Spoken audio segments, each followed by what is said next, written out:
کسی نے سوال کیا کہ اسی مہینے سے متعلق ایک بڑا سوال ہے، کنڈوں کی کیا حقیقت ہے؟ اگر ہمارے قریبی رشتہ دار ہمیں کنڈے کی دعوت دے تو ہم کیا کریں؟ اگر نہیں گئے تو جو ہمارے رشتہ دار ہیں ان کی ساس ان پر ظلم کریں اور کہتے ہیں کہ دیکھ تمہارے گھر نہیں آئے. ٹھیک، بہرحال ساسوں کے ظلم بہرحال ہر بار آ رہے سوالات، ساس ساس ساس ساس ہے نا، ساس نے سانس لینا مشکل کر دی بہوؤں کا. ٹھیک، بہرحال ویسا نہیں ہے، سانسیں اچھی بھی ہوتی ہے. یہ الگ بات ہے کچھ برے نمونے ہمارے پاس سامنے زیادہ ہے، جیسے کچھ بری بھویں بھی ہوتی ہے تو ویسے کچھ بری سانسیں بھی ہوتی ہے. بہرحال تو کسی نے سوال کیا کہ کنڈوں کی کیا حقیقت ہے. ٹھیک، تو سب سے پہلی چیز یاد ہے کہ چونکہ یہ مہینے سے متعلق اس مہینے میں 2 بدعتیں ہوتی ہیں رجب میں. ایک ہوتا ہے 22 کو جو کنڈوں کی شکل میں ہوتی ہے، اور بہرحال وہ آ رہی ہے میٹھی عید، ٹھیک، یا پوریوں کی عید بولتے ہیں اس کو. اور دوسری جو ہے معراج کی رات لوگ مناتے ہیں. 2 چیزیں ہوتی ہیں. تو آئیے کنڈوں کی کچھ حقیقت جان لیں. کنڈے بہرحال میں سمجھتا ہوں اس کا نام ہی آپ کو بتا رہا کہ اس کا اسلام سے کوئی تعلق ہی نہیں ہے. یہ دن کو عربی میں کیا بولتے بتائیے؟ شریعت میں ہر چیز عربی میں ہے نا. عید الفطر، عید الاضحیٰ، یہ الگ بات ہے. عام زبان میں میٹھی عید اور تیز عید بولتے ہیں اس کو، یا قربانی کی عید اور فطرے کی عید، لیکن اس کے نام ہے عربی میں. اس کے احکامات موجود ہے شریعت میں. عید کو جانے سے پہلے کیا کرنا، آنے کے بعد کیا کرنا، عید الاضحیٰ میں کیسا اور عید الفطر میں کیا فرق ہوگا، فطرہ کب دینا، ان کے مسائل بھی ہیں. یہ کنڈے اگر شریعت میں اس کا رتی برابر بھی مقام ہوں گا تو مجھے صرف کوئی ایک آدمی جو اس کو مناتا ہے، میں اس کو چیلنج سے کہہ رہا ہوں اس کو عربی میں کیا بولتے ہیں اس عمل کو، وہ بتا دے تو میں بھی کل سے منانا شروع کر دوں گا. صرف عربی میں بتا دے. دیکھیں اسلام میں ہر عمل، ہر رکن عربی میں ہے. کوئی بھی اٹھا لیجیے. یہ الگ بات ہے کچھ چیزوں کو ہم، جیسا کہ نماز عربی لفظ نہیں ہے، لیکن اس کا مکمل عربی لفظ جو قرآن اور حدیث میں سینکڑوں ہزاروں بار آیا صلاح ہے نا. لیکن الگ بات ہے کہ ہندوستان میں اپنی سہولت کے لیے ہم اس کو نماز بولتے ہیں. نماز کا معنی جھکنے کے معنی میں آتا ہے. ٹھیک ہے، لیکن عربی موجود ہے تو کوئی مسئلہ نہیں. اس کو اگر نماز ہی بول رہے، صلاح بولے، مسئلہ نہیں آئے گا انشاءاللہ عزیز. لیکن جب بھی شریعت کے اصطلاح میں آئے گا تو آپ کو صلاح ہی لکھنا پڑے گا، ہاں نماز نہیں بول سکتے آپ، لیکن موجود ہے نا. تو ایسا ہوتا ہے کچھ چیزیں موجود ہیں ہم دوسرے نام سے بولتے ہیں. ٹھیک ہے، روزہ جیسا ہے، صوم ہے لیکن روزہ بولتے ہیں. لیکن یہ کنڈوں کو کیا بولتے ہیں بتائیے عربی میں؟ اگر یہ ہے ثابت تو عربی میں ہونا چاہیے. شریعت کی کوئی بھی چیز آپ عربی کے علاوہ کوئی زبان نہیں بولتے تھے. یہ کنڈے تو فارسی بھی نہیں ہے. چلیے اگر کوئی فقہ سے ثابت کرنا چاہے، حنفی فقہ بھی فارسی میں ہے، تو فارسی میں بھی نہیں ہے. یہ کنڈے کیا ہے؟ وہی آپ کے کنڈے ہیں جس میں آپ جھاڑ لگاتے ہیں. یہ کنڈے ہیں وہ، ہاں یہی کنڈے ہیں وہ جس میں آپ جھاڑ لگاتے ہیں. الگ بات ہے کہ جھاڑ لگانے کی چیزوں مسلمان کھانے کھاتے ہیں، وہ ایک الگ مسئلہ ہے. ٹھیک، یہی کنڈے ہیں. اب اس کی حقیقت کیا ہے؟ تو دیکھیے کنڈوں کے تعلق سے کوئی حقیقت تو نہیں ہے. یہ کوئی تہوار بھی نہیں ہے اسلامی اعتبار سے. یہ سخت قسم کی بدعت ہے، اور یہ مسلمانوں کے حکمراں، ان کے عمرہ اور صحابہ سے نفرت اور بغض نکالنے کا ایک طریقہ ہے. اس کی شروعات کہاں سے ہوئی، پھر یہاں کیسے رائج ہوا، دونوں باتیں آپ کے سامنے رکھتا ہوں. کنڈوں کی شروعات اس طرح سے ہوتی ہے کہ شام کے اندر امیر معاویہ رضی اللہ عنہ، جن کو جو ہے حسین جو ہے رضی اللہ عنہ نے بہرحال اپنے حسن رضی اللہ عنہ نے اپنے زمانے میں جو ہے خلافت کو بہرحال دے دی، اور اس کے بعد جو ہے حضرت حسین رضی اللہ عنہ کی شہادت کے بعد جو ہے ان کے بعد یہ جو ہے مکمل مسلمانوں کے خلیفہ بن گئے. جب یہ مکمل مسلمانوں کے خلیفہ بنے تو انہوں نے بہت سخت نظر رکھی ان لوگوں پر جو اسلام کے اندر درار ڈالنا چاہتے تھے. جن لوگوں نے عثمان ابن عفان کے ساتھ جو سلوک کیا، جو لوگ علی رضی اللہ عنہ کے زمانے میں خارج جو تکلیف پہنچا رہے تھے، انہوں نے سبائی اور خارجیوں پر بڑی کڑی نظر رکھی اور اتنا سخت ان پہ معاملہ کیا کہ ان کے دور خلافت کے اندر تقریباً ایسی تحریکیں خاموش ہو گئی. چونکہ یہ کئی زمانے سے ایک سخت قسم کے جو حکمران تھے، اور صلاحیتیں ہوتی، ہر آدمی کو صلاحیتیں ہوتی جو اللہ دے رکھتا ہے. ان میں وہ صلاحیت بہت تھی حکمرانی کی اور لوگوں کو گرفت میں رکھنے کی. ایک بہترین ایڈمنسٹریٹر تھے اپنے آپ میں، اور بہترین حکمران تھے. یاد رکھیے نبی اکرم صلی اللہ علیہ وسلم زمانے میں بھی کافی عہدوں پر یہ رہے، اور آپ کے بعد بھی خلفاء راشدین کی تمام کے زمانے میں یہ کافی بڑے بڑے عہدوں پر رہے. اب یہ بن جاتے ہیں اکیلے مسلمانوں کے سول، جس کو کہیں گے حکمراں. لیکن ان لوگوں کے لیے جو خوارجی ہے، یا اسی طرح جو باطینیہ تھے، یا اسی طرح سبائی تھے، ان کے لیے تو یہ ایک ڈکٹیٹر تھے. کیونکہ ان کو تو انہوں نے بالکل گردن پہ لا کے چھوڑ دیا تھا، مطلب بالکل پکڑ کے رکھا تھا کہ کوئی سازشیں نہ رچے. اس طرح سے انہوں نے عثمان بن عفان اور علی بن ابی طالب کے زمانے میں پورا اضطراب پھیلا دیا تھا پورے مسلم ممالک میں. اب ہوتا یوں ہے کہ ان پر ایک اٹیمپٹ کیا جاتا ہے مرڈر کا. یہ اٹیمپٹ ایک ہی دن میں کیا جاتا ہے 3 صحاباؤں پر، عمر بن خطاب، ٹھیک ہے، معاویہ بن ابی سفیان، ٹھیک ہے، اور ایک عمرو بن عاص. 3 پہ کیا جاتا ہے. عمر بن خطاب شہید ہوتے ہیں، 2 بچ جاتے ہیں. مطلب اتنا پلان تھا یہ کہ 3 سٹیز میں، ایک ہے اس میں سکندریہ میں، الیگزینڈریا میں، ایک ہے شام میں، اور ایک ہے مدینہ میں. 3 اٹیک ہوتے ایک ہی وقت فجر میں. تو عمر ابن خطاب شہید ہوتے ہیں اس اٹیک کے اندر. یہ پلان اٹیک تھا لوگوں کا. مطلب یہ لوگ جو سبائی تھے بہت دنوں سے پلان بنا رہے تھے مسلمانوں کو تکلیف دینے کا اور خارجی. ٹھیک.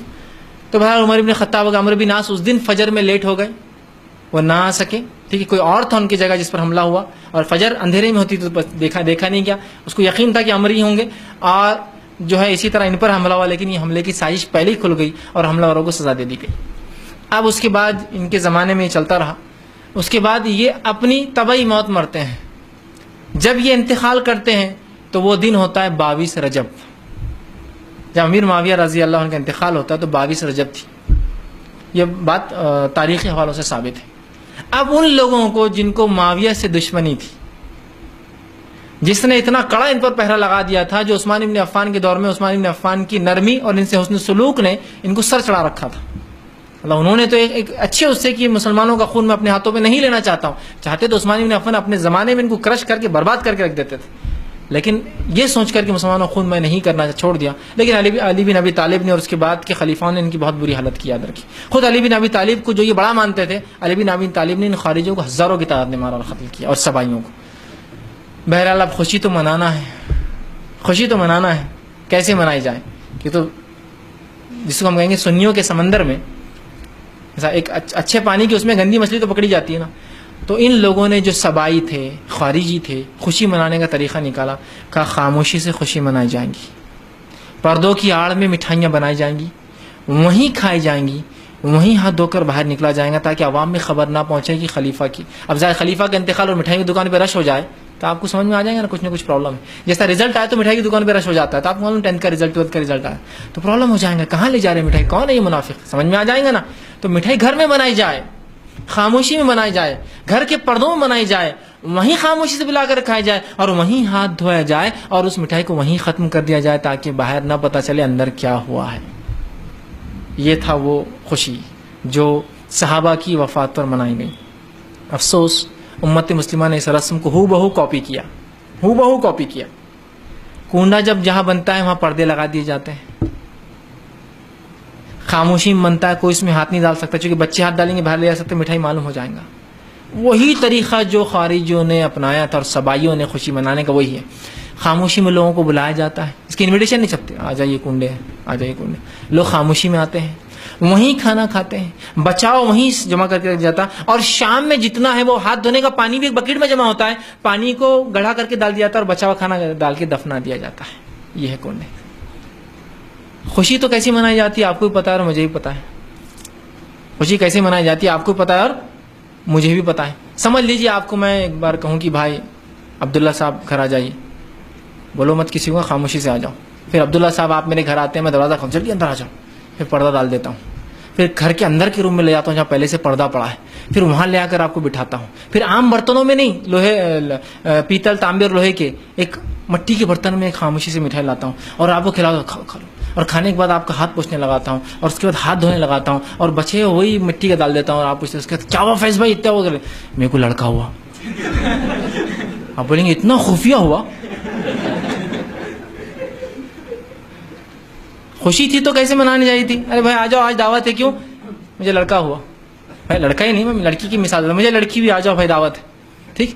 اور آپ آ رہے ہیں, اور بھائی کیا فیض صاحب, کیا اللہ نے بہت آپ کو کیا نواز, آپ باہر سے مبارکباد دیتے ہوئے آ رہے ہیں نا, پھر اندر آ رہے بیٹھ رہے, یہ ہوں گا نا خوشی. اب یہاں کیسی خوشی ہے, خاموشی سے بلا کے, پردے ڈال کے, اندر پردے, پردے میں پردے, کھانا بھی عام چیزوں میں نہیں, خاموشی سے کھا کر وہیں دفنا کر وہیں پھینکنا. کچھ نہ کچھ تو چال بازی ہے نا, کچھ تو ہے جس کی پردے داری ہے, جس کو بولیں گے پردے میں چھوڑا پورا, کچھ تو ہے جو چھپایا جا رہا ہے راز.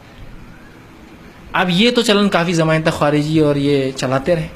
اس کے بعد اب یہ سنیوں میں کیسا ڈالا جائے عمل, تو ایک نیا شوشہ چھوڑا گیا, جعفر صادق کی نیاز ہے. بولے جعفر صادق یہ بہرحال ایک تابعی میں سے ہیں, ان کی بولے نیاز ہے.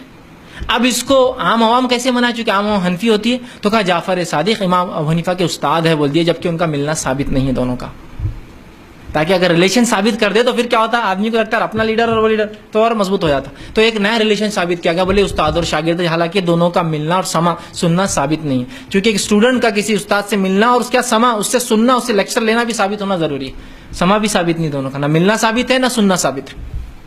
تو لگا دیا کہ کہا جعفر صادق کی نیاز ہے, اور جو یہ نیاز کرتا اس کا بیڑا پار ہو جاتا, اس کا یہ ہو جاتا, اس کا دکان چل جاتی, اس کا یہ ہو جاتا, اور بس جاہل عوام لگی اس کے پیچھے پھر کنڈے منانے. تو آج کے دور میں کنڈے ہندوستان میں اکثر جو ہم سے شیعوں سے ہم نے لیے ہیں. وہ زمانے میں خارجی اور سبائیوں نے کیا, آج شیعوں سے یہ ہم رسم لیتے ہیں اور اس کو دھڑلے سے جو ہے سنی منا رہے ہیں. اس کی شریعت میں کوئی حقیقت نہیں ہے. میں نے تو اتنا تک کہہ دیا نا, صرف کوئی عربی میں ثابت کر دے رسم کا کیا نام ہے اس عمل کا, تو میں بھی کرنا شروع کر دوں کل سے. جو چیز عربی میں جس کی بنیادی اسلامی نہیں, اس کا نام ہی نہیں ہے اس کا, تو اس کے بارے میں کیا کہہ سکتے ہیں, سوچا ہی جا سکتا ہے. اور اس حد تک بڑھا دیا گیا کہ کنڈے کی عید, ہے نا, کنڈے کی عید ہو گئی. اب بقرعید کو جو اہتمام سے نہیں منایا جا رہا, رمضان جو اہتمام سے نہیں, کنڈے کی عید منایا جا رہا. ادھار لے کر, ادھار پتہ نہیں کیا کیا کر کے لوگ قرض لے کر کرتے ہیں, اس لیے کہ بولے قرض لے کر کریں گے تو بیڑا پار ہو جائے گا, جعفر صادق اس کی یہ نیا پار لگا دیں گے. اور پھر وہ پتہ نہیں کہ لکڑہارے کا قصہ بھی ہے کچھ, تو بھی وہ بہت غریب تھا, انہوں نے جعفر صادق کی ایک نیاز کر دیا. یو پی کا یہ اودھی جو حکومت تھی یو پی کی, تو حال کا واقعہ ہے 100-150 سال پرانا. نواب جو تھے اودھ کے, اس زمانے میں کوئی ایک تھا, وہ شیعہ تھے لیکن یاد ہے کہ اودھ کے نواب, پھر انہوں نے یہ کیے تو ایک لکاڑ ہے کہ اس کی تقدیر چمک گئی. بولے کیوں, تو وہ انہوں نے جعفر صادق کی نیاز کی, کتاب سے آتے چھوٹے چھوٹے کنڈے کی نیاز یہ, اور بس پھر معاملہ شروعات تو ایسی ہوئی, اور آج اس طرح سے بہرحال سنیوں میں منایا جا رہا ہے. اس کی کوئی حقیقت نہیں ہے, اس میں جانا, اس کو منانا, اس کا کھانا ثابت نہیں ہے. اب رہا آپ کا معاملہ کہ آپ کے رشتے دار وہ دعوت دیتے ہیں, آپ نہیں گئے, تو یہ آپ کا اور ان کا معاملہ, آپ سمجھائیے. لیکن جانے کی اور کھانے کی ذات مننے سے بہت سے لوگ بولتے ہیں بسم اللہ پڑھ کے کھا لیتے, اپنے کو پرساد دو بول تو بسم اللہ پڑھ کے کھا لیتے, اپن کنڈے بسم اللہ پڑھ کے کھا لیتے, اللہ کا نام لے لیے تو سب ہو جاتا. میرے بھائی, جو چیز پہلے سے حلال ہوتی ہے اس پہ بسم اللہ پڑھنے کے بعد وہ چیز کھا سکتے ہیں آپ. جو چیز پہلے ہی حلال نہیں, سو کیسے کھا سکتے آپ؟ تو لوگ آتے ہیں پھر آپ پوریوں کو حرام بول رہے ہیں. پھر لوگ سوال کرتے ہیں, دیکھو میدا حلال ہے حرام ہے؟ حلال. وہ کھوپرا حلال ہے حرام ہے؟ حلال. کشمش حلال ہے حرام ہے؟ حلال. کاجو بادام حلال ہے حرام؟ مغزیات حلال. آپ سب بولتے ہیں حلال. پھر ہاں ہم نے پوری بنا دی تو حرام ہو گئی. ہم اگر پوری بنائے تو تمہارے لیے, وہابیوں کے لیے, فلاں کے لیے حرام ہو جا رہی, باقی چیزوں کو حلال بولتے. میرے بھائی, یہ تمام چیزیں تمہاری درست ہے. میں آپ سے پوچھتا ہوں, کیلا حلال ہے حرام ہے؟ آپ بولیں گے حلال ہے. لڈو حرام ہے حلال ہے؟ حلال ہے. اگر کسی معبود کے سامنے غیر مسلم کے رکھا ہوا رہا تو کھاتے, پھر کھاتے کہ حلال ہی ہے نا کیلا, تو نہیں بسم اللہ پڑھ کے نہیں چلیں گے نا. اس لیے کہ کسی بھی چیز کا پہلے حلال ہونا شرط ہے, پھر اس کے بعد بسم اللہ پڑھا جائیں گا. کیونکہ یہ کھانا جعفر صادق کے نام سے یا پتہ نہیں کس کے نام سے منایا جا رہا ہے, جو نیاز ہو رہی ہے جس شریعت میں, اللہ کے علاوہ کسی کی نظر اور نیاز کرنا جائز نہیں ہے. تو جو چیز جائز ہی نہیں اس کو بسم اللہ پڑھنے سے حلال کیسی ہوں گی؟ جو چیز پہلے سے حلال ہوتی ہے اس پہ بسم اللہ پڑھنے سے وہ آپ پہ حلال ہو جاتی ہے. جو چیز پہلے ہی درست نہیں ہے, تو بہرحال یہ درست نہیں ہے. اس میں پارٹ لینا, بسم اللہ پڑھ کے کھانا بھی درست نہیں ہے. ایک بار ہوتا, میں ایک جگہ ہمارے گھر کا کام چل رہا تھا, وہاں گیا, ایک خاتون نے کہا 2 منٹ فیض بھائی آئے, چونکہ ایک دعوت چھپ کے دی جاتی ہے نا, بولنا نہیں پڑتا, آ جائیے بولتے. حالانکہ باویس کو سب کچھ سمجھتا ہے کہ مجھے, میرے گمان میں بھی نہیں کہ باویس ہے اس دن, سوچتے ہی کہاں کی ایسی چیزیں ہو رہی. انہوں نے کہا بس آ جائیے. میں گھر چلا گیا ان کی, چونکہ وہ بازو رہتے تھے. گھر گیا تو دروازے اندر جب بیٹھا تو دیکھا وائٹ چادر, وائٹ سب لگا ہوا, اور سامنے وہ اسپیشل رہتے نا کنڈ مارے, پھنس گیا آ کر. تو میں ان کو سمجھایا, دیکھیے درست نہیں بولے, آپ بسم اللہ پڑھ کے کھا لو, آپ کو الگ والا لا کے دیتے جس پہ ہم فاتح نہیں. انہوں نے مجھے کچھ بھی نہیں چلیں گا, آپ مجھے معذرت کر دیں انشاءاللہ, پھر کبھی آپ پوریاں بنائیں گے تو میں ضرور آ کر کھاؤں گا آپ کے پاس, لیکن ابھی نہیں. کیونکہ ان کے دل رکھنے کے لیے میں غلط کام تو نہیں کر سکتا. ٹھیک ہے, وہ میرے لیے بہت محبوب ہے, وہ میرے بہت چہیت ہے, لیکن اللہ اور اس کے رسول سے زیادہ میں کسی کو بھی نہیں چاہتا ہوں. اس کے بعد تو ٹھیک ہے بھائی, آپ کو بڑی محبت کرتا ہوں, آپ میرے پڑوسی ہے, سب ہے, لیکن اس معاملے میں میری محبت آپ سے کم ہے نا. محبت کے درجات ہوتے ہیں نا, ماں سے محبت, باپ سے محبت, بیوی سے محبت, بچوں سے, سب کے درجات ہیں نا, سب کی یکساں ایک جیسی نہیں ہوتی ہے نا. تو میں بہرحال اس معاملے میں جو یہ نہیں کر سکتا, معذرت چاہیے ان سے, اور ان کو بھی تعلیم ملیں گی. یار آپ بول رہے میں وہ عمل کرنا درست نہیں, بسم اللہ پڑھ کے کھا سکتا ہوں, اور کھاتے بیٹھے اور پھر بولے غلط ہے, یہ اچھا نہیں. کوئی بولیں یار عجیب بات ہے یار, یہ کھاتے اور بولتے غلط ہے. تو آپ جا نہیں سکتے, کھا نہیں سکتے, حصہ نہیں لے سکتے. اب کچھ لوگ سوال کرتے, میری کرانے دکان لوگ آ کے سامان خریدتے. دیکھیے آپ کو بیچنے میں سامان کچھ نہیں, بنانے والا کچھ ہی بنائے اس کا مسئلہ ہے, وہ آپ کا مسئلہ نہیں, وہ پارٹ آپ کا نہیں, آپ مکلف ہی نہیں اس معاملے. تو لہٰذا کنڈے کی حقیقت یہ ہے, اور اس سے بہرحال اجتناب کرے. چونکہ اس مہینے سے نسبت تھی, اس لیے بہرحال میں نے مناسب سمجھا کہ جواب دے دوں.